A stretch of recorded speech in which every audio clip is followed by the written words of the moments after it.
J'ai commencé il y a environ une dizaine d'années dans la grande distribution. Je suis arrivé dans l'automobile en 2010, dans une marque concurrente, où j'y suis resté pendant un peu plus d'un an. Et j'ai rencontré ensuite mon directeur, M. Boger, qui m'a proposé un poste de conseiller en livraison, qui a duré pendant 2 ans et demi. Là, j'ai repris un poste de conseiller commercial secteur depuis un petit peu plus d'un an. Alors ma journée commence le matin par un rapport des ventes avec tous mes collègues. Ensuite, on organise un petit peu sa journée, on relance des clients, on ajuste les rendez-vous de la veille pour être sûr que les clients les honorent bien. Et ensuite, on se déplace, je me déplace sur le secteur de la Sarthe, de garage en garage, pour rencontrer mes agents, voir s'il y a des affaires en cours, mettre de la documentation, mettre les PLV à jour, voilà. J'aime l'auto depuis que je suis tout petit. C'est vraiment la première chose qui m'a poussé vers l'automobile. Et pour le métier de conseiller commercial, c'est parce que j'aime les gens, j'aime la nouveauté. Dans notre métier, on ne fait jamais la même chose tous les jours, c'est jamais pareil. Je suis passionné de voitures, je suis passionné des gens, je suis passionné de la vie.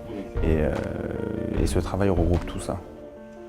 Des passions, j'en ai eu une qui m'a pris énormément de temps. Pendant 8 ans, j'ai fait du football américain. Et maintenant, je suis revenu sur quelque chose de beaucoup plus soft. Je fais de la course à pied. Donc il y a un petit peu moins de contact, mais c'est pas pour autant plus facile. Je prépare un semi-marathon. J'ai fait 2 marathons. Marathon de Paris en 2014 et marathon de Paris en 2013. Donc c'est pareil, ça paraît moins difficile, mais ça l'est tout autant. C'est pareil, il faut faire des sacrifices. C'est pour ça que je me lève de bonne heure le matin, pendant que tout le monde dort pour aller m'entraîner. Le football américain, voilà, c'était un dépassement de soi, un sport d'équipe individuel et équipe à la fois. C'est exactement ce qu'on retrouve dans notre métier.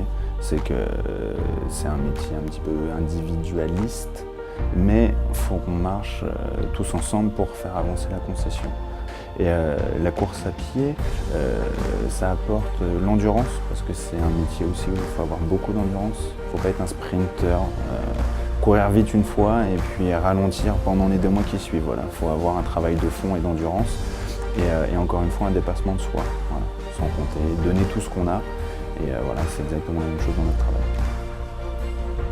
Ça m'apporte un équilibre, parce que j'ai toujours aimé le sport. Et c'est un défouloir pour moi, tout simplement. Je suis dans ma bulle, dans mon monde, et puis voilà, ça permet de relâcher, de penser à autre chose. J'ai plusieurs fois remarqué que quand je suis en pleine préparation, j'ai réussi à trouver un équilibre qui fait que je m'épanouis plus dans le travail. Dans le sport, on tombe, il faut se relever. Dans notre métier, tout n'est pas beau, tout n'est pas rose tous les jours. Le jour où on tombe, il faut être capable de se relever, pas penser au passé et voir l'avenir. Donc rebondir, repartir, toujours avoir le sourire. Et puis voilà, après ça suit. Après, c'est un état d'esprit. Nous, notre métier, c'est vraiment un état d'esprit.